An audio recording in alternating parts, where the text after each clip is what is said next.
India has a long tradition of trade, both internal and international. International trade can be traced back to the pre-Christian era. As we come to the medieval period, a notable feature is the growth of towns. Often, towns grow from villages. One of the chief reasons for this is the growth of trade. During the Sultanate period, which lasted from the early 13th to the early 16th centuries, the economy of towns flourished. This was due to the establishment of a sound currency system based on the silver tanka and the copper dirham. Ibn Battuta, the 14th century Moorish traveller, had visited India during the Sultanate period. He had described the teeming markets of the big cities in the Gangetic plains, Malwa, Gujarat, and southern India. During the Mughal period, due to relative political stability and uniform regional governance, trade increased. The rapidly increasing foreign trade led to the development of marketplaces not only in the towns but also in villages. The production of handicrafts, cotton, silk, and other luxury items increased in order to keep up with the demand for them in foreign countries. First, we shall discuss the markets, different types, and then we'll go into the pattern of the internal trade. Actually, the market of the internal trade of Mughal India constitute a consistency over the years, increasing both in number as well as in the quality or its rich products. It had continued from the Sultanate period, particularly from the 14th century of the Sultanate period, from where we have accounts of the internal trade very much in details. There are different levels of markets. For example, if we take the low one, the village market. Villages were of two kinds, one might say. One, which are rather marginal in distant areas, difficult to access, but there are villages which are on the routes, either overland trade route or by the riverine tract. Now, in the later stages, the villages we have seen in other cases, they have their own markets, though small compared to the cities, but yet we see that they have the markets which can be called sometimes in Sanskrit hatta or in Bengali hat. That is, this is the type of market which sits for 2 or 3 days a week, where the products of the neighboring villages come in, and if these are in the trade route, either overland or riverine, then they may continue to hold for at least 5 days a week. But these are of small denominations. People go there for small purchases. Beyond this, or almost similar to that, the second type we might say, which are on the riverine tracts itself,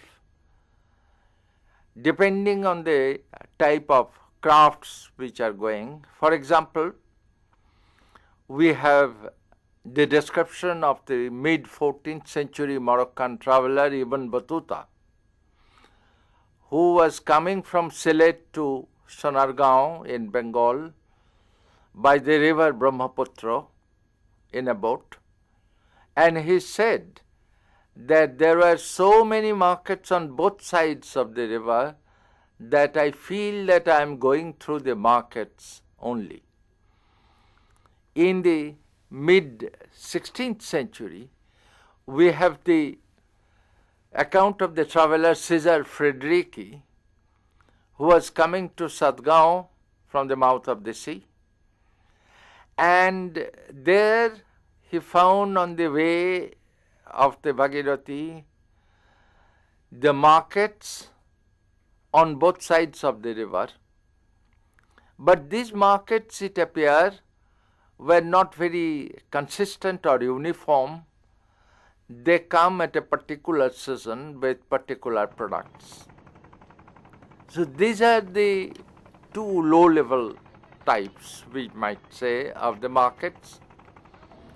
A much bigger one was the wholesale market, which in Indian language called mandi, M-A-N-D-I, which is really the wholesale market for trade, certainly, not only for consumption purchases of the local inhabitants, but more than that.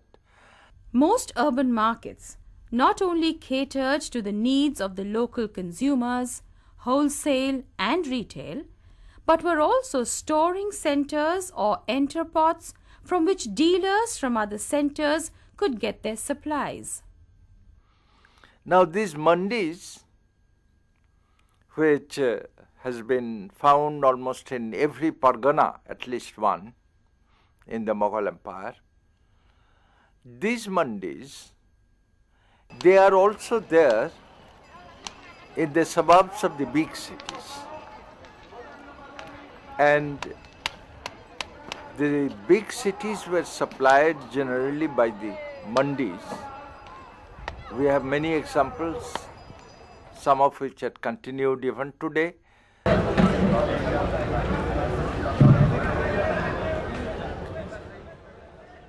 This is the flower mandi of Delhi.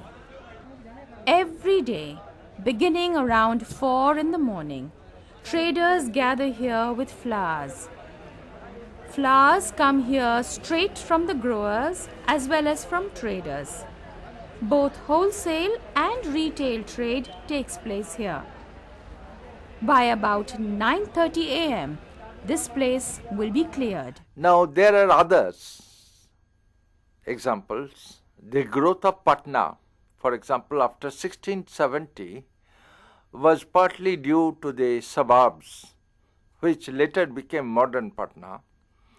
And this was due to the wholesale market or markets which were there in the suburbs of Patna. Now, the bigger cities, the next type of markets, are in the bigger cities where one has the wholesale market just outside the city. There was also the market for cattle and horses in Delhi, which was outside the walls of the city. But the city itself has certain internal markets run by internal trade also. And these are sometimes very much specialized. For example, in Delhi, we know that there were specialized items being sold in specialized streets. In one place one could get sweetmeats, in another street one could get equipments of war, etc. So we have in the city already two different types of markets. One is the mandi, which is practically the suburbs, and the other is the specialized markets within the city itself. There is the third type of market within the city, and that is a far more mixed one in the Maidan or Chowk, where in the morning and in the afternoon the shopkeepers come with their wares to sell. Bernier has given a very good description of such market of Delhi and Agra. But it is a mixed one in the sense that these were also the areas where professional people come. Nicolai Manucci, an Italian traveler of the 17th century, at one time became a professional physician, and he used to sit in the market and practice. In the 16th century documents, we have many references of these kind of physicians, astrologers, even poets in the markets of the cities. So therefore the markets are of different levels or of different types. On the river banks, in the villages, in the cities, big cities particularly, but there is also the small city, which is neither a city nor a village, although it is called a market town. Generally, this is very close to a big city, and in Persian it is called kasbah, the name which has stuck since then. This kasbah is a market town, but it is not a very specialized one. It is a generalized one, selling all kinds of things for the consumption of the inhabitants of the city. So there were all kinds of markets, big, small, and everything in between. Some were specialized markets selling only particular items, others were general markets. In some of these markets, they sold not only merchandise but also talents such as music, magic, medicines, etc. In general, markets were places where many activities took place at the same time. The number of such markets went on increasing in the Mughal Empire because of various reasons, which we would come a bit later.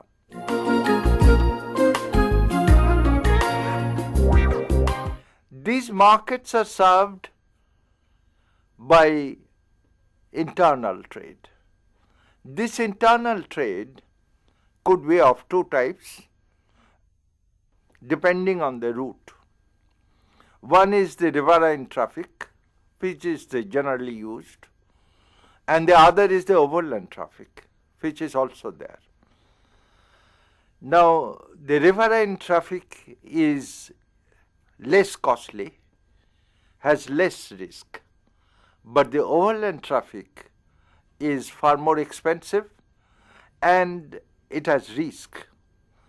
The risk is that in the overland traffic, the local leaders of particular areas, even the administrators, they impose a certain kind of toll or tax, which in Mughal parlance called rahadari. These rahadaris or toll taxes imposed since the Sultanate period had often been cancelled by the sultans or the Mughal emperors. Even Aurangzeb, as the historian Kafi Khan tells us, has cancelled a large number of rahadaris. But he also tells us that after a few years, nobody was bothered about the cancellation and the rahadari continued as it is. We have a very accurate description of a French merchant who was going from Surat to Machilipatnam in the second half of the 17th century, and he had to fight his way through different areas to avoid paying the rahadari itself. So therefore, the overland route was risky.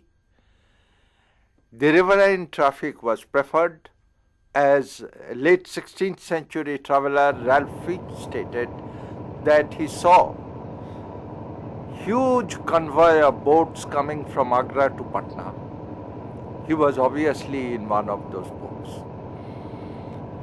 But the fact remains that people for short distances like to go by overland traffic, for the simple reason that it is possible to go during the bad weather. The overland route has also another problem. Beyond South India, the bullock carts cannot go. So, bad weather prevented riverine transportation. Rahadari discouraged overland traffic and bad roads prevented bullock carts. Then what was the mode of transportation? They had to use bullocks to convey the luggage, the goods. For this purpose, there were tribes or groups known as Banjaras. The Banjaras were tribesmen who moved with their families over long distances, sometimes with thousands of oxen carrying food grains, pulses, ghee, salt, etc., trading on their own or carrying goods for the bigger merchants. They always do specialized trading, salt or rice, something like that, and then they go throughout the year, throughout the country with their packs of bullocks. One might say that they don't have any kind of permanent residence of themselves. They always live in tents, they carry their tents with them. There is a leader who gives order, and these bullocks of the Banjaras, they are also well trained in that sense to carry their goods.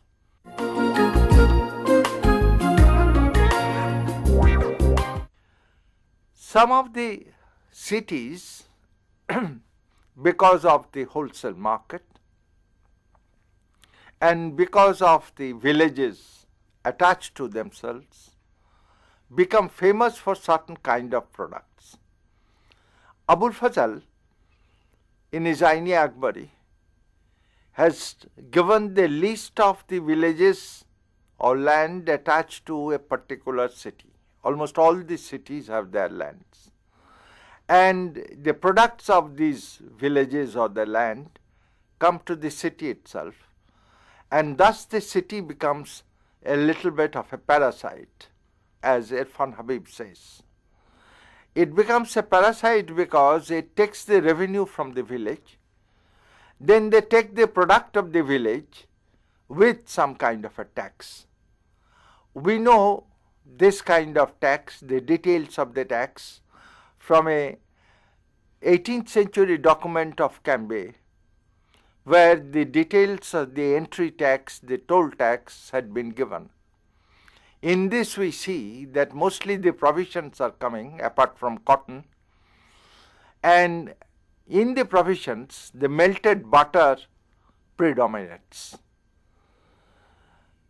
Whatever the sort of production or the kind of trade, the fact remains that certain cities become important for certain products, although there are other products there as well. For example, Sajjadpur in UP was famous for making of paper. Rajasthan was famous for marble and other stones. Patna was famous for scented utensils and for opium and sulfur. Bengal was famous for silk. Kasim Bazar was the most important one, and Malda as well, and also for cotton cloth. Ahmedabad was very important for silk, and the foreign companies used to reside there, including the Dutch, for the purchasing of the silk. Certain villages become important because of their raw materials. For example, Sarkhej in Gujarat near Ahmedabad was famous for its opium. In UP near Agra, a place called Biana was also becoming important till almost 1665 because of its opium production. So certain villages have raw materials, and these raw materials are carried into the cities, and the cities become famous because of their crafts, because of their production. Now, as a result, we see the growth of the internal trade. But this internal trade is not only between city to city. It has been stated that the internal trade of the foreign merchants of the East India companies of Europe started first in the coastal areas. That is, the coastal trade they used to do, and they made their money in the coastal trade before exporting these to Europe. The Indian merchants also did the coastal trade, and in the coastal trade we had all kinds of products. For example, the French used to send rice to Coromandel from Pondicherry in times of famine. There are other examples of similar nature. So therefore, the pattern of the internal trade depends very much on various factors, on geographical factors as well, on historical factors as well. For example, Surat had a very good overland route with Delhi and Agra. Cambay has also the same route. This route continued till the beginning of the Maratha-Mughal War. Once the Maratha-Mughal War started, this route was destroyed practically, and Surat had lost much of its internal trade and revenue. But overland trade continued in other parts of India. For example, in the early 18th century, there was a vibrant caravan trade between Agra and Patna. Once a year, the Agra caravan used to come to Patna with various merchandise. This continued till the coming of Nadir Shah. But there are other geographical factors involved in the change or the destruction of the routes of the trade. For example, Multan has a very good connection with the Indus River through a canal. But in the second half of the 17th century, the canal was gone, and the trade, riverine trade, was gone also. There was an attempt to continue the trade between Multan and Sindh by overland route, but that did not last very long. So therefore, the trade, internal trade, although very prosperous in Mughal India and increasing daily, depended to a large extent on political as well as geographical factors, and also, as we see, on the demands particularly of export. For example, Machilipatnam had a very large hinterland, and its two products, which are sought after by the foreign merchants as well as by the Indian merchants, one is the cotton cloth and the other is a special kind of red cloth called chintz, C-H-I-N-T-Z. And chintz continued till the end of the 17th century, after which we find Machilipatnam in decline. There were other such economic factors, for example, for the growth this time, for example, of Kasim Bazar, the raw silk. It was a small village. It grew into a big village because of the abundant production of raw silk. But it did not grow into a city at all. In case of certain other areas, the internal trade helped. For example, in Gujarat, Cambay was most important for cotton supply to Surat and Bombay, and Cambay's center of cotton was a place called Jambusar. And this Jambusar was a small village in the early 17th century. It became a small city with a fort in the second half of the 17th century. It became quite famous in the 18th century. So therefore, the growth and the pattern of the internal trade depended to a great extent on various factors, particularly the increasing demand of production, the production itself, although the technology remained the same, the increasing urbanization and its demand, the growth of the export trade to a very great extent. Now, this internal trade, as we would see, remained at the same time bound in coastal areas also.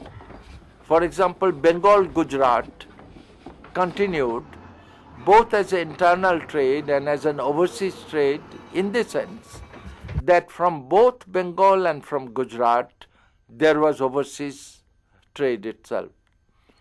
Then we have Bengal Coromandel, Coromandel Gujarat, Rajasthan Agra, etc. So therefore, certain trade routes were quite well marked, products were well marked, merchants were all known, and this internal trade and the pattern of the internal trade depended on various factors, including markets and the overseas demands of the products. Now, the growth of the overseas trade led to an increasing demand on the internal trade itself. And the internal trade increased to that extent, or perhaps more than that, because of the increasing production. And this increasing production was possible to a great extent due to the increase of agriculture and agricultural products. So therefore, the economy of the internal trade is linked to a great extent on various factors on the harmonious growth of agriculture and industry, growth of agricultural and agricultural products, growth of the demand in the urban areas, in the ports, in the overseas markets. All these were changed by the middle of the 18th century when the English took over Bengal. And then the collapse of the merchants, the collapse of the Mughal economy could be seen.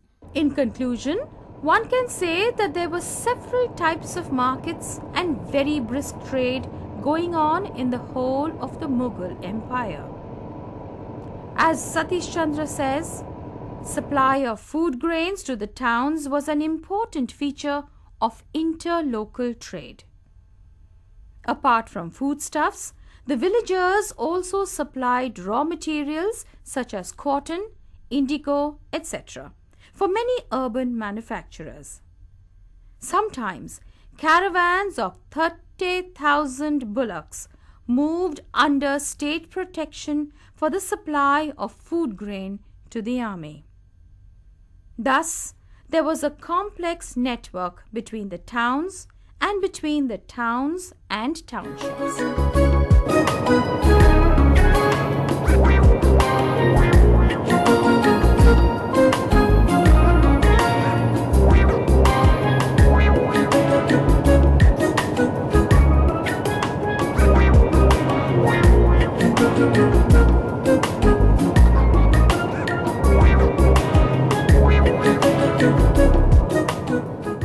The quality or its rich products.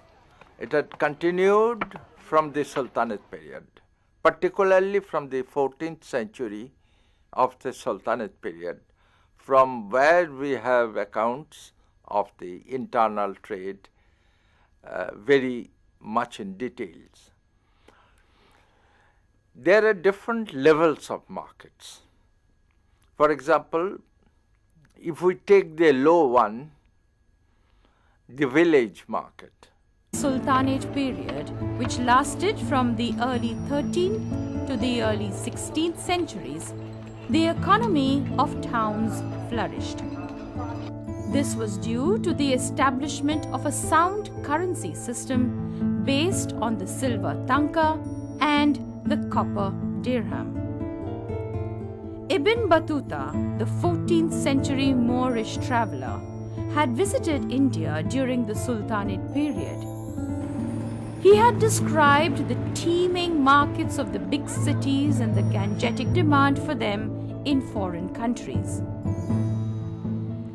First, we shall discuss the markets, different types, and then we'll go into the pattern of the internal trade. Actually, the market of the internal trade of Mughal India constitute a consistency over the years, increasing both in number as well as in